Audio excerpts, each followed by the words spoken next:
Ya Tuhan, Engkau adalah pribadi yang hebat, luar biasa perkasa dalam kehidupan kami. Engkau hebat karena Engkau dengan dirimu telah menyelamatkan kami. Engkau hebat karena Engkau sepanjang masa menjaga kami. Engkau hebat karena Engkau senantiasa ada bersama dengan kami. Tuhan Yesus, terimalah pujian penyembahan kami sebagai satu persembahan yang hidup kudus berkenan di depan-Mu. Dan kami senantiasa rindu untuk mengagungkan nama Tuhan melalui kehidupan kami. Demikian juga pada pagi ini kami mau mendengar, belajar firman-Mu. Karena firman-Mu itu adalah pelita dalam kehidupan kami. Firman-Mu itu adalah pedang roh dalam kehidupan kami. Firman-Mu itu adalah segala-galanya dalam kehidupan kami, yang menuntun kami, yang menghiburkan kami, yang menguatkan kami semua. Roh Kudus-Mu mengambil tempat-Mu Tuhan untuk menolong kami mengerti firman-Mu dan mampukan kami semua melakukan firman-Mu Tuhan. Terima kasih. Dalam nama Tuhan Yesus Kristus kami sudah berdoa. Amin. Silakan duduk dan berkati.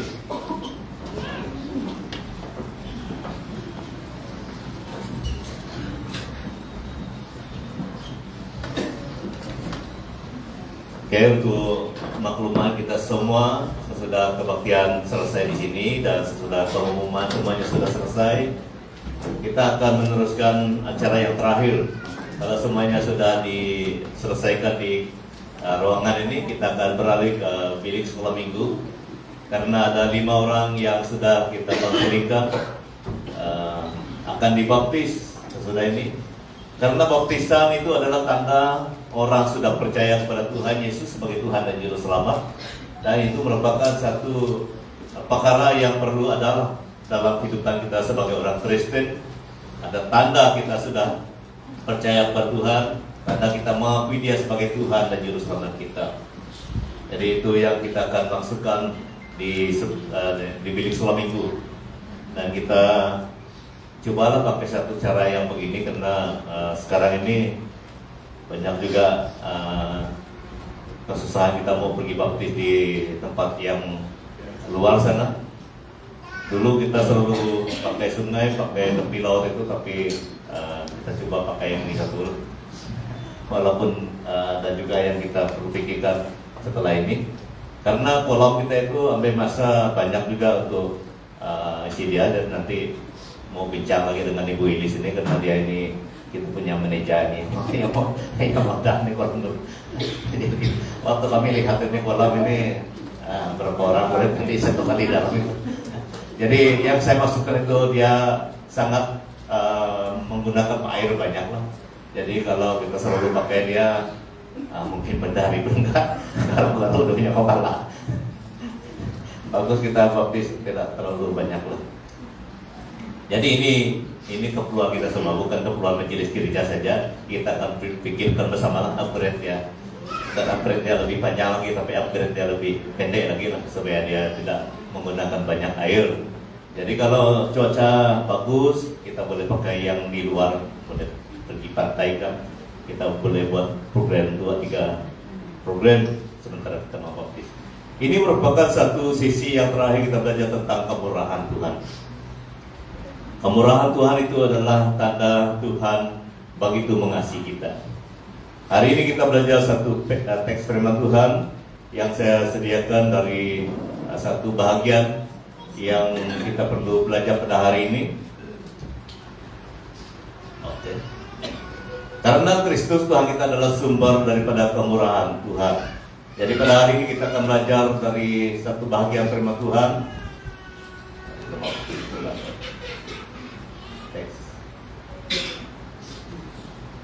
Yohanes 13 ayat 4 sampai 15.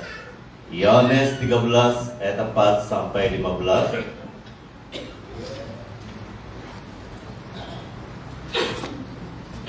Dan kita akan membaca bagian ini bersama-sama. Yohanes 13 4 sampai 15.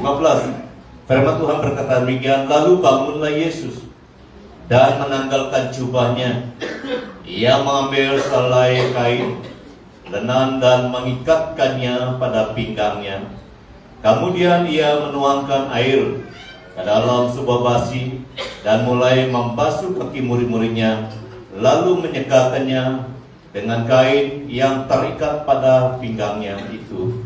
Maka sampailah ia kepada Simon Petrus. Kata Petrus kepadanya, "Tuhan, engkau hendak membasuh kakiku?"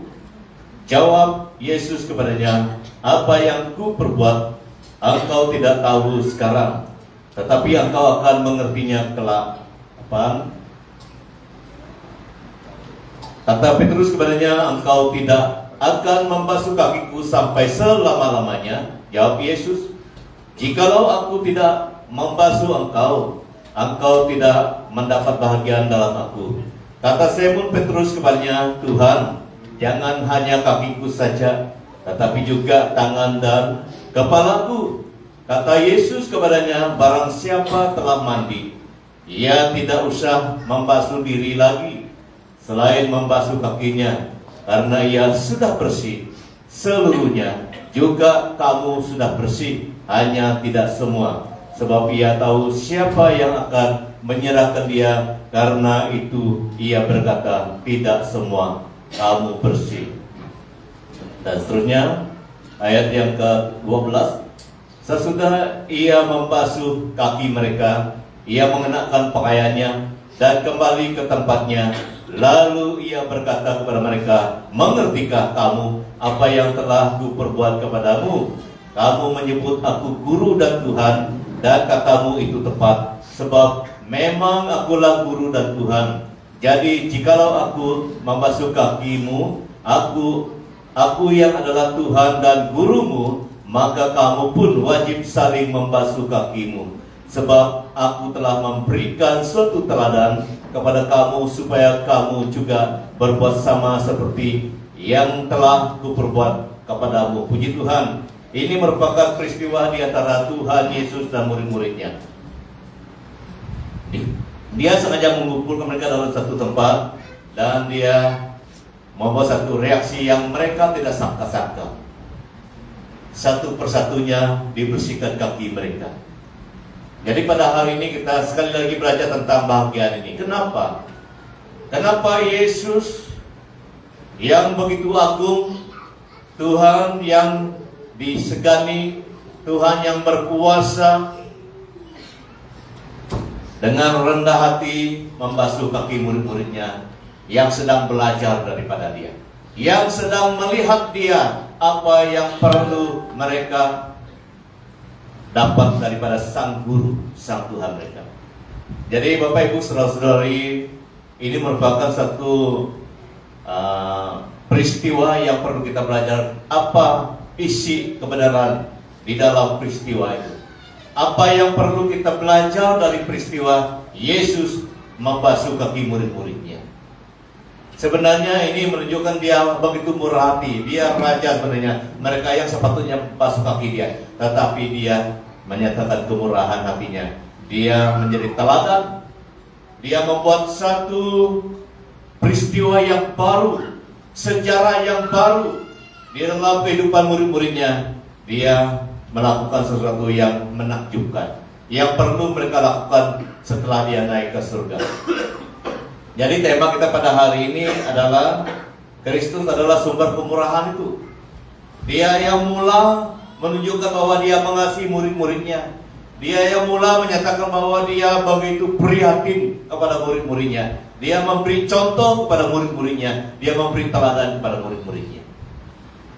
Jadi dalam semuanya itu menunjukkan bahwa Yesus adalah sumber kemurahan. Ada begitu banyak arti kenapa dia berbuat demikian, yang perlu kita hayati sampai hari ini. Kristus adalah sumber kemurahan. Bukan untuk murid-muridnya saja, tapi untuk kita semua, saudara. Untuk kita semua. Yang pertama, Kristus menyatakan kemurahan Tuhan melalui dirinya. Lalu bangunlah Yesus dan menanggalkan jubahnya. Jubah.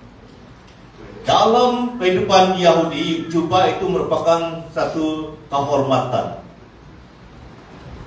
merupakan satu yang perlu dihargai, jubah orang Yahudi. Dan Yesus menggunakan jubah. Dia menanggalkan itu, dia melepaskan jubah. kehormatannya dilepaskan. Ia mengambil sehelai kain lenan. Kain lenan ini adalah kain yang terbaik di antara banyak kain. Salah satu kain yang terbaik pada masa itu adalah kain lenan, kain yang bagus, the best. Ia mengambil sehelai kain lenan dan mengikatkannya di pinggangnya. Kemudian ia menuangkan air ke dalam sebuah basi. Basi ini dalam bahasa Indonesia, dalam bahasa kita itu besen. Besen lah pisin. Dalam bahasa kaya itu pisin. Dalam bahasa Penan apa ya? Dekat gue. Bujang kata dia. Wah bijak. Kemudian yang menuangkan air ke dalam sebuah basi dan mulai membasuh kaki murid-muridnya. Lalu menyeka. Menyekanya adalah mengelap. Dia mengelap, sudah dia basuh, dia lap lagi dengan kain yang baik itu, dengan kain yang bagus, bukan kain kotor. Kain lenan itu kain yang bagus, kain yang terbaik digunakan oleh Yesus mengelap kaki murid-muridnya dengan kain yang terikat pada pinggangnya itu. Jadi Bapak Ibu Saudara-saudari, ada dua perkara yang kita perlu perhatikan dalam bagian itu. Yang pertama, Yesus melepaskan jubahnya. Jubah itu merupakan kehormatan di antara orang Yahudi, apalagi dia dikenal sebagai pemimpin bagi bangsa mereka yang mengajar tentang kebenaran. Dia dihormati pada masa itu. Murid-muridnya mengikuti dia, menghormati dia sebagai guru mereka. Tetapi kehormatan yang ada pada dia lepaskan. Untuk menunjukkan bahwa dia penuh dengan belas kasihan, mau menyatakan kasihnya kepada murid-muridnya. Dia lepaskan jubah itu dan dia membasuh kaki murid-muridnya. Apa artinya untuk kita hari ini? Saya adalah seorang yang berpendidikan tinggi, mempunyai gaji yang begitu banyak. Saya tidak harus pertahankan itu kalau saya mau melayani Tuhan di dalam gereja kita, BM Kasih Karunia. Amin. Jangan kita ingat apa yang tertinggi dalam kehidupan kita yang menghalangi kita untuk melayani Tuhan. Kita harus lepaskan itu. Lepaskan apa yang mengikat kita untuk merendahkan diri melayani Tuhan. Baru Tuhan boleh pakai kita, saudara. Yesus sudah menjadi contoh yang terbaik dalam bagian ini. Dia memang Tuhan, tetapi dia perlu nyatakan bahwa dia penuh dengan kerendahan hati, penuh dengan kerendahan hati dan penuh dengan belas kasihan, mau menyatakan kasihnya kepada murid-muridnya. Jadi Tuhan perlukan kita semua seperti ini. Tuhan mau kita seperti itu.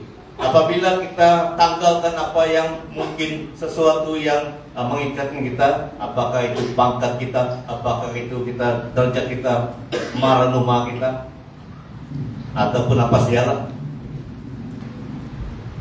kita harus lepaskan supaya kita boleh melayani orang yang lain. Karena orang yang kita layani itu bukan semua orang adalah orang yang kaya-kaya, bukan semua orang yang mempunyai pendidikan yang tinggi. Semua orang yang kita layani itu terdiri dari berbagai jenis, kategori, taraf hidup.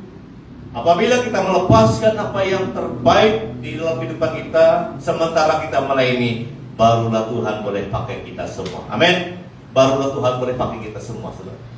Jadi tidak lama kita akan memilih, meneruskan siapa yang kita pilih untuk memimpin majelis gereja kita, untuk memimpin PWU kita, dan juga PKK, dan juga yang lain-lain. Tuhan memerlukan kita semua terlibat, tetapi pastikan kita seperti Yesus. Kita seperti Yesus, siap melayani siapa saja. Jadi kita harus bergandengan bahu. Pasta dengan majelis gereja dengan EJK pelayanan dengan anggota gereja semua. Kita harus bergandengan tangan. Jangan kita anggap bahwa kita ini lebih tinggi dan tidak dapat melakukan yang rendah. Kita perlu sama-sama belajar untuk melakukan sesuatu yang mendatangkan kebaikan bagi orang lain. Kain lenan, kita gunakan yang terbaik, saudara. Kita gunakan yang terbaik. Dulu waktu saya di Baram, waktu saya bersama dengan majelis gereja hitung-hitung uang. Ada uang yang ditulis I love you, diberi kepada Tuhan. Ada juga yang tulis nomor telepon. Saya heran, yang tidak pernah diberi kepada Tuhan itu bukan kain lenan. Amin. Kalau kita mau melayani Tuhan, kita pastikan kita gunakan kain lenan. Kalau kita beri, jangan beri yang cacat. Dalam perjanjian lama tidak boleh beri yang cacat. Apatah lagi kalau kita mau melayani Tuhan. Walaupun nilainya tidak terlalu tinggi, asalkan dia baik. Walaupun dia RM1, tapi jangan tulis nomor telepon kamu lihat. Saya pernah lihat di Baram, ada nomor telepon, ada nomor ditulis. Mungkin itu kerja anak dia, tapi kenapa Bapak beri? Kalau itu ada nomor di sana. Ini pengalaman saya pernah lihat itu di Baram. Saya harap itu tidak jumpa ini di kasih karunia. Kalau jumpa dikasih karunia, bukan saya marah, tapi yang atas sana yang lihat kamu beri itu. Ya, kain lenan, amin. Gunakan kain lenan yang terbaik. Jadi, Bapak Ibu saudara-saudari, Yesus sudah menunjukkan satu yang terbaik. Yang kedua, dengan kerendahan hatinya membasuh kaki murid-muridnya. Mungkin pada masa itu mereka heran, kenapa guru membasuh kaki kami? Kenapa guru membasuh kaki kami? Tetapi itu merupakan satu teladan yang dia simpan, yang dia berikan kepada mereka, supaya lain kali mereka sambung begitu lagi. Setelah dia naik ke surga, mereka akan meneruskan seperti itu. Mereka tidak boleh pilih-pilih siapa yang mereka mau melayani. Walaupun mereka sudah diajar oleh Tuhan, mereka harus merendahkan diri mereka, melayani siapa saja. Demikian juga kita, saudara Bapak Ibu. Tuhan perlu kita dalam gereja PM Kasih Karunia. Kita harus sama rata melayani siapa saja. Yang perlu kita tolong dengan doa, melalui pelayanan apa saja, melalui apa saja. Jangan kita pilih siapa yang kita mau melayani. Kita layani semua saja. Seperti mana Tuhan melayani murid-muridnya dengan kasih yang tidak berbelah bagi. Demikian juga kita terus melayani Tuhan dengan kasih yang tidak berbelah bagi. Amin. Dengan kasih yang Tuhan berikan dalam hati kita. Tuhan sudah berikan kasih itu dalam hati kita semua. Karena ada roh Tuhan dalam hati kita semua orang percaya, saudara. Jadi dia melakukan itu dengan penuh kasih. Kita juga harus melakukan pelayanan kita dengan penuh kasih. Yang kedua, Petrus datang kepada Petrus macam memberi cadangan kepada dia. Maka sampailah ia kepada Simon Petrus. Kata Petrus kepadanya, Tuhan, engkau hendak membasuh kakiku? Jawab Yesus kepadanya, apa yang aku perbuat engkau tidak tahu sekarang, tetapi engkau akan mengertinya kelak. Kata Petrus kepadanya, engkau tidak akan membasuh kakiku sampai selama-lamanya. Jawab Yesus, jikalau aku tidak membasuh engkau tidak mendapat bagian dalam aku. Kata Simon Petrus kepadanya, Tuhan, jangan hanya kakiku saja. Dia mau lebih lagi, tetapi juga tangan dan kepalaku. Yesus hanya fokus ke kaki, tapi apabila Yesus sebutkan kalau kamu tidak mau saya basuh kamu tidak mendapat bagian. Jadi bahagian itu yang membuat dia tertarik lagi. Jangan saja kakiku Tuhan, jangan hanya kakiku, tapi tangan dan kepala. Dia mau melebihi apa yang Tuhan sudah rancangkan. Dan 10, kata Yesus kepadanya, barang siapa telah mandi, ia tidak usah membasuh diri lagi selain membasuh kakinya, karena ia sudah bersih seluruhnya. Juga kamu sudah bersih, hanya tidak semua kata Yesus. Itu adalah Yudas Iskariot. Jadi Petrus, apabila dia mau dilayani oleh Yesus, dia memang menghormati Yesus. Tetapi yang masalahnya dia tidak ikut apa yang Yesus mau lakukan. Dalam hatinya dia memang menghormati gurunya, dia tidak mau gurunya itu membasuh dia. Itu yang pertama. Tetapi gurunya berkata, kalau saya tidak basuh kamu, kamu tidak mendapat bahagian. Bahagian itu lagi yang menarik hati Petrus. Dia beri cadangan. Kalau begitu jangan hanya kakiku, tangan dan kepalaku juga. Dia seakan-akan mau lebih cepat, mau menangkap apa yang Yesus sedang lakukan, sedangkan itu menyimpang dari apa yang Yesus pikirkan. Kadang-kadang kalau kita melihat apa yang Tuhan rencanakan dalam kehidupan kita, kita cepat-cepat bertindak seperti Petrus. Memang dia menghormati Tuhan Yesus, tapi dia terlalu cepat bertindak. Dia terlalu cepat bertindak. Dalam kehidupan kita ini, apabila kita belajar firman Tuhan khususnya, kita harus berpikir, kenapa firman itu berkata demikian? Kenapa dia berkata demikian? Kenapa Tuhan mau begini dan begitu?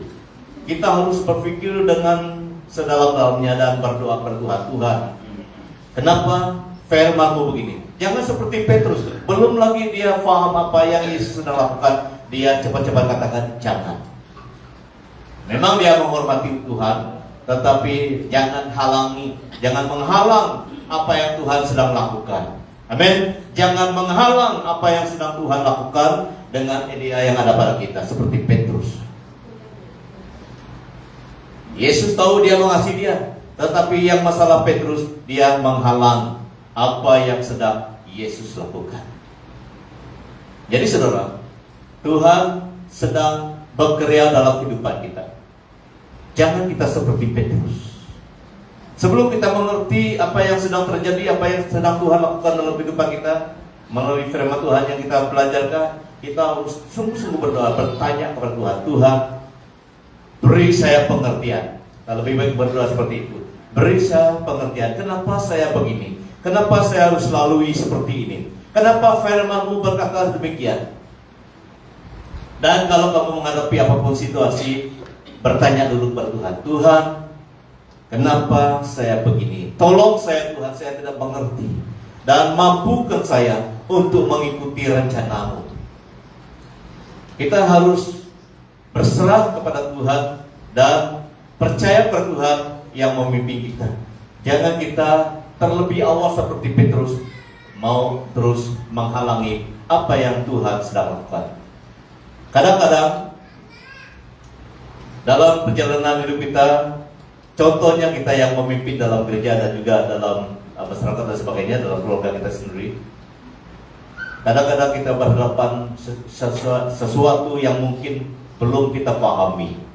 Jangan bertindak terburu-buru. Jangan bertindak terburu-buru seperti Petrus. Kita harus banyak berdoa supaya Tuhan memberi kita petunjuk, hikmat apa sebenarnya di sebalik semua yang kita sedang hadapi.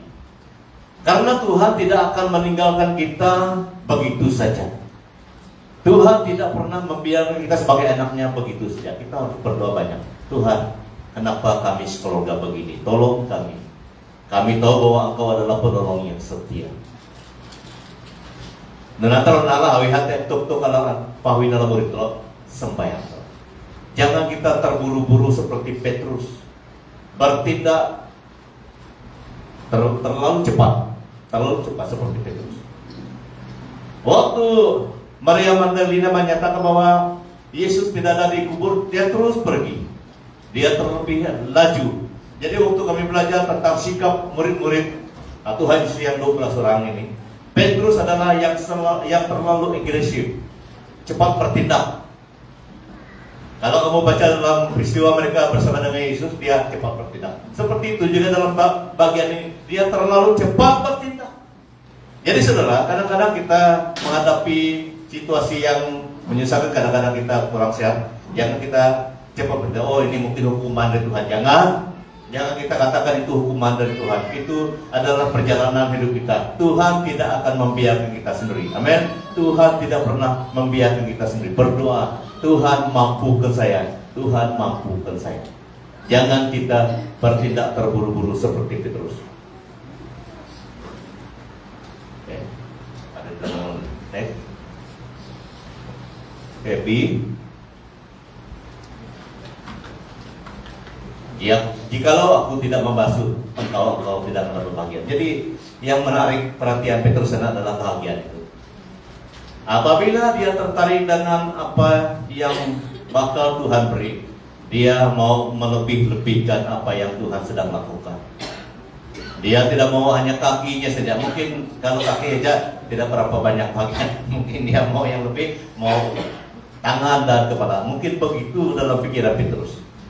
Tetapi saudara, apa yang Tuhan sudah tentukan, ikutlah apa yang Tuhan sudah tentukan dalam kehidupan kita.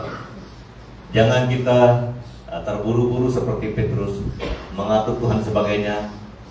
Kita harus akui bahwa apa yang Tuhan sedang lakukan dalam kehidupan kita itu adalah sesuai dengan rencana dan kehendak Tuhan. Apatah lagi dalam peristiwa ini, Yesus hanya fokus pada kaki, karena mereka sudah dibersihkan dengan firman, mereka sudah dibersihkan dengan ajarannya. Yang perlu dilakukan adalah kaki, karena kaki ini selalu melangkah ke sana ke sini dan banyak perjalanan kaki dan perlu dipulihkan.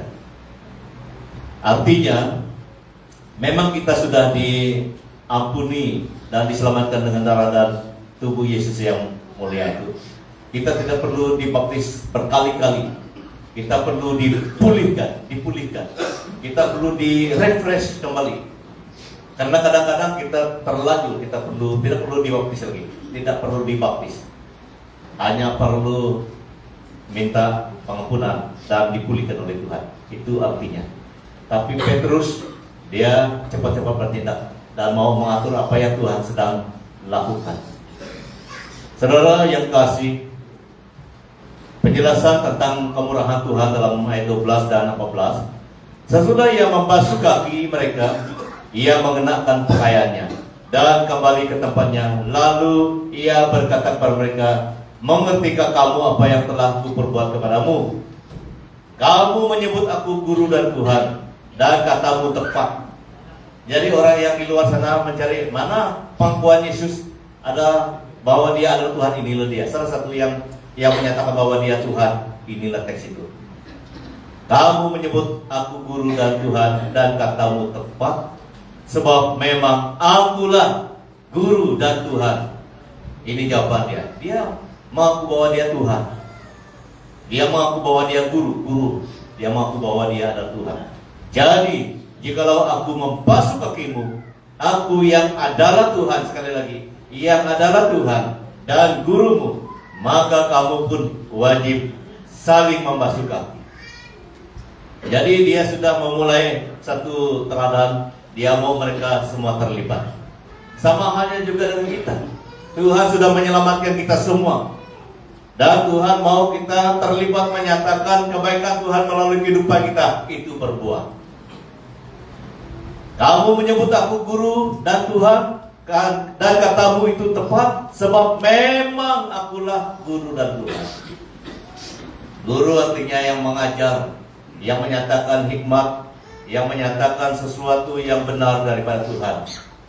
Jadi dia adalah sumber itu. Kita puji Tuhan karena kita sudah mempunyai guru yang agung, guru yang senantiasa mengajar kita melalui firman-Nya, dan Roh Kudus Tuhan selalu mengingatkan kita akan firman Tuhan. Memang dialah guru kita, dialah sumber pengajaran, sumber kebenaran, sumber hikmat. Jadi dalam Mazmur dan juga Amsal ada beberapa ayat, tapi saya ambil 2 saja, yang menyatakan permulaan hikmat adalah takut akan Tuhan. Kalau kita mau mendapat hikmat, dapat pengetahuan, pengajaran, kebenaran daripada Tuhan, kita harus takut akan Tuhan. Artinya takut akan Tuhan itu adalah menghormati Tuhan, mengutamakan Tuhan, dan meninggikan Tuhan dalam kehidupan kita. Itu artinya takut akan Tuhan. Apabila sikap hati kita seperti itu, Tuhan akan menyatakan hikmat dan juga pengajaran, kebenaran dalam kehidupan kita. Karena dia sememangnya adalah guru, sememangnya adalah sumber itu. Dia memperkenalkan dia adalah guru dan Tuhan di antara orang, di antara murid-muridnya. Jadi itu juga yang kita perlu kenal, yang perlu kita kenal, yang perlu kita pegang. Kita juga mempunyai Tuhan dan guru yang sudah memperkenalkan dirinya kepada kita juga hari ini. walaupun hari yang sebelum ini memang kita sudah tahu, dan sekali lagi kita diingatkan, Dia telah memperkenalkan dirinya sebagai Tuhan dan Guru kita. Jadi Tuhan itu adalah yang Maha Kuasa, Pencipta dan Sempurna. Apabila kita mengakui Yesus adalah Tuhan kita, Guru kita, kita tidak perlu khawatir. Karena Tuhan itu Maha Kuasa, Pencipta sempurna di bumi dan di surga. Seperti dalam Matius 28 ayat 18. Kalau kamu baca Matius 28 ayat 18, Yesus katakan, segala kuasa telah diberi kepadaku di surga dan juga di bumi dan juga di surga. Jadi kita bersyukur karena Dialah Tuhan kita. Dialah yang menjaga kita selama kita di bumi ini. Selama kita di bumi ini, Dia Tuhan kita. Karena Dia sudah memperkenalkan dirinya sebagai Tuhan. Jadi itu merupakan sesuatu yang perlu kita banggakan, perlu kita syukur. Karena kita mempunyai Tuhan yang memberi kemurahan kepada kita. Karena kemurahan itu juga sama juga dengan anugerah dan pemberian Tuhan. Kasih karunia juga sama dengan kemurahan itu. Apabila kita ingat kita sudah mempunyai Tuhan,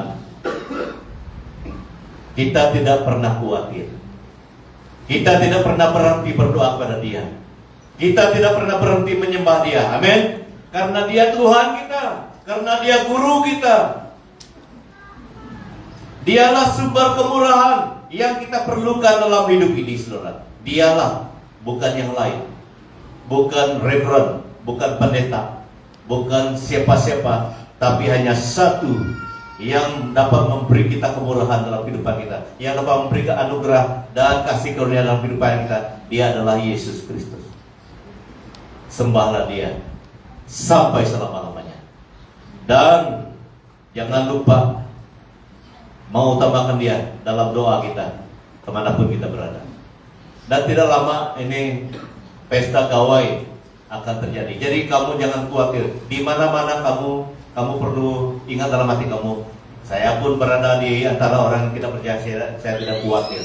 Saya pun di antara siapa-siapa, saya tidak khawatir. Karena saya punya Tuhan, karena saya punya Guru.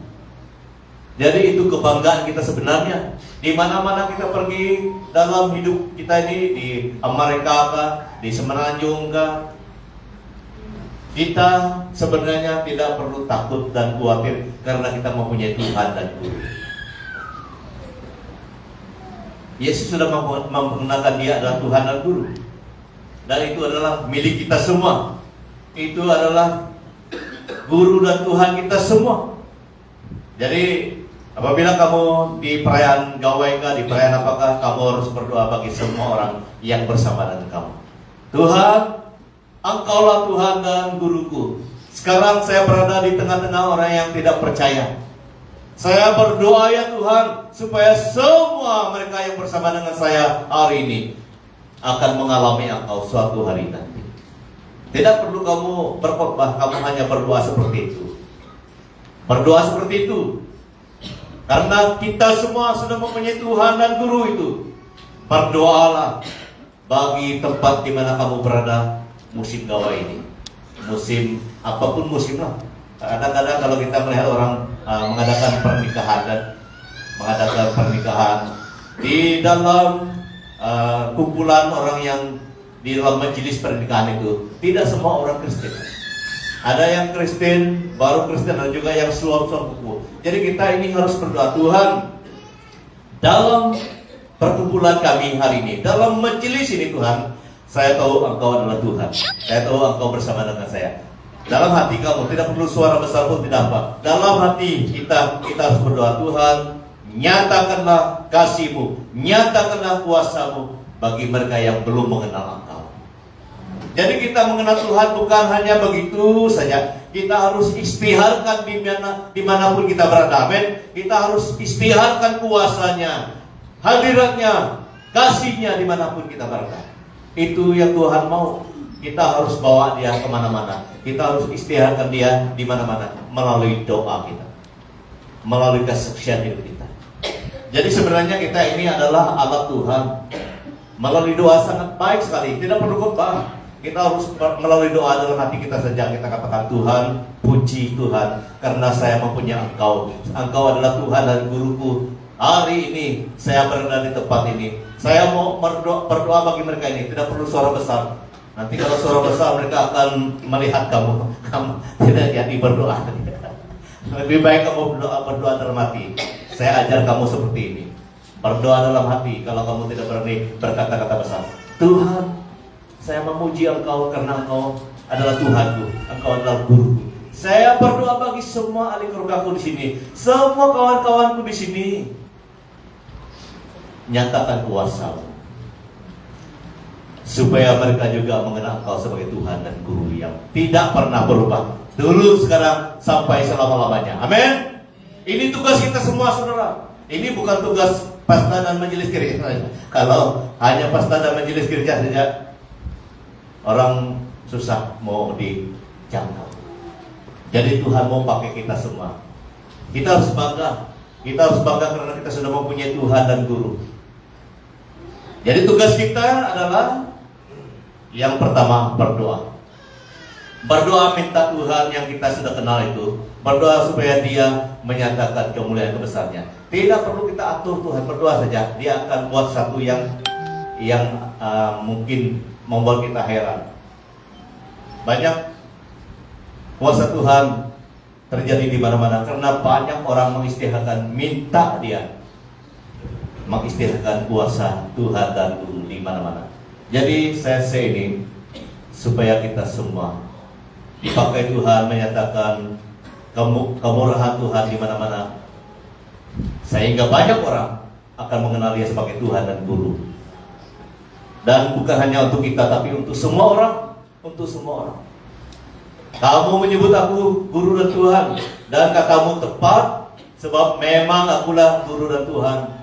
Jikalau aku membasuh kakimu, aku yang adalah Tuhan dan Gurumu, maka kamu pun wajib saling membasuh kakimu, mulai di kalangan mereka dan terus kepada orang lain.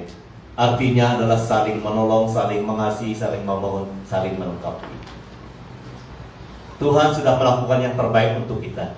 Dia mengasihi kita, Dia menolong kita, Dia membangun kita, Dia menyelamatkan kita, Dia memberi yang terbaik untuk kita. Ini giliran kita. Ini giliran kita, saudara. Kita semua harus bergerak menyatakan Tuhan melalui hidup kita, melalui doa kita, kesaksian, dan juga apalah yang dapat kita lakukan. Karena kita sudah mempunyai Tuhan, kita sudah mempunyai Guru yang mengajar kita firman. Tuhan yang berkuasa, jangan khawatir, Dia adalah berkuasa di bumi ini dan di surga. Kita harus buktikan kita beriman kepada Dia. Di mana-mana kita pergi, kita harus katakan, Tuhan pakai saya. Apabila kamu katakan Tuhan pakai saya, Tuhan akan pakai kita semua. Amin.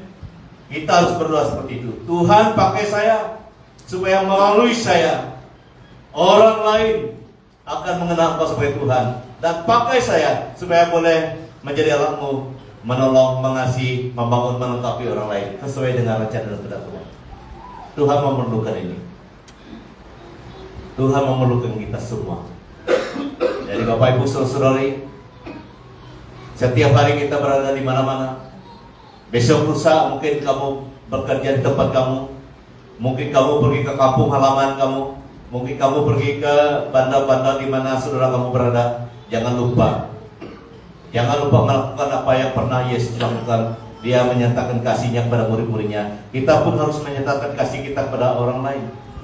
Mungkin kita semua tidak boleh berkhotbah, tapi kita semua boleh berdoa. Nomor satu, kita semua boleh berdoa. Amin. Boleh berdoa. Melalui doa pun Tuhan boleh pakai kita semua.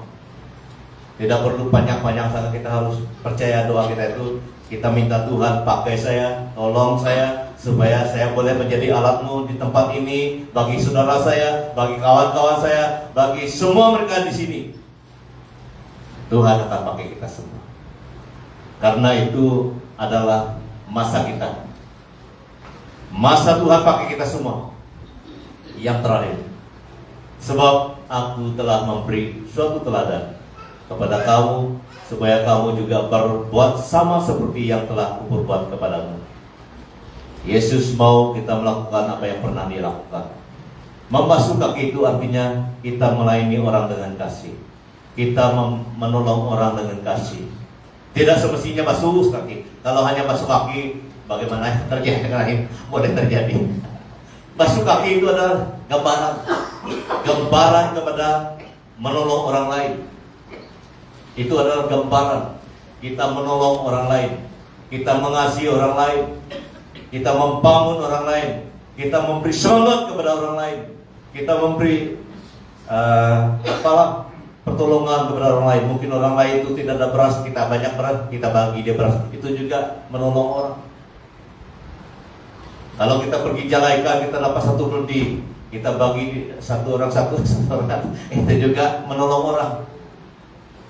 Sekarang nanas banyak, kita ambil satu lori besar. Nah, kita jangan kita jualin semua. Kita harus bagi-bagi sikit-sikit lah. Kalau bagian aku salah satu biji yang kecil. Saya tidak kuat makan buah durian, nanas bagi yang kecil lah kata dia. Kalau ibu tuh mungkin bagi yang besar sedikit lah supaya ibu ini kuat makan buah. Dan begitu juga dengan yang lain. Ini gambaran apa yang dapat kita lakukan untuk menyatakan kasih kepada orang lain. Itu adalah cara kita mengasihi dia. Apa yang ada pada kita boleh bagikan, kita boleh lakukan. Kita semua ini tidak pandai repek kereta, termasuk saya tidak pandai repek kereta. Contoh Deacon John pandai. Jadi Deacon John lihat ini Deacon Richard, dia punya kereta tidak mau hidup. Jadi Deacon John ini pandai repek kereta. Dia ngomong, saya lihat kamu punya kereta, kata dia kepada Deacon Richard. Dia bagi dia kecil, begini dia repek. Apa yang ada pada Deacon John, dia bagi kepada Deacon Richard. Deacon Richard tertolong. Seperti itu. Apa saja yang ada pada kita rela melakukannya untuk orang lain, supaya orang lain dapat tertolong. Jadi praktikalnya seperti itu. Kita harus lakukan apa yang kita boleh lakukan, apa yang boleh kita tolong pada yang lain. Lakukan itu dengan penuh kasih, jangan terpaksa. Jangan terpaksa, karena Tuhan tidak mau kita terpaksa menolong orang lain. Kita harus menolong orang lain dengan penuh kasih. Jadi next, inilah pelajaran kita hari ini. Kita harus melakukan sesuatu yang mendatangkan kebaikan kepada orang lain. Boleh tekan next. Jadi yang kita belajar hari ini adalah tentang Kristus adalah sumber kemurahan itu. Dia menyatakan kemurahannya di depan murid-muridnya. Dia lepaskan jubah, dia gunakan kain lenan. Dia rela melakukan itu dengan penuh kasih. Sama juga dengan kita hari ini. Apa yang dapat kita lakukan untuk menolong orang lain, gunakanlah peluang itu, kesempatan itu, supaya orang lain juga mengenal kasih Tuhan melalui kehidupan kita. Mari kita berdoa. Tuhan Yesus, terima kasih karena Engkau telah menyatakan kemurahan-Mu melalui kesaksian hidup-Mu Tuhan. Di tengah-tengah para murid-Mu, Engkau telah menyatakan satu pelajaran yang sangat penting, yang perlu kami lakukan hari ini, bahkan sampai selama-lamanya. Menyatakan kami mempunyai Tuhan, mempunyai guru yang banyak mengajar kami, yang berkuasa atas hidup kami. Tuhan, mampukan kami semua memperkenalkan Engkau dimanapun kami berada, memperkenalkan kasih-Mu, kebenaran-Mu, dan juga apa yang sudah kami belajar tentang Engkau dimanapun kami berada. Kami boleh dipakai oleh Tuhan. Kami semua boleh dipakai oleh Tuhan. Itu sebabnya kami bersyukur, karena Tuhan kami luar biasa, hebat dan perkasa. Kami semua boleh menjadi alat Tuhan, saluran berkat kepada semua orang. Berkati kami semua, berkati keluarga kami, berkati pekerjaan bisnis kami, Tuhan berkati. Perjalanan hidup kami, Tuhan berkati. Anak-anak kami yang masih kecil, yang bersekolah, yang bekerja, Tuhan berkati kami semua.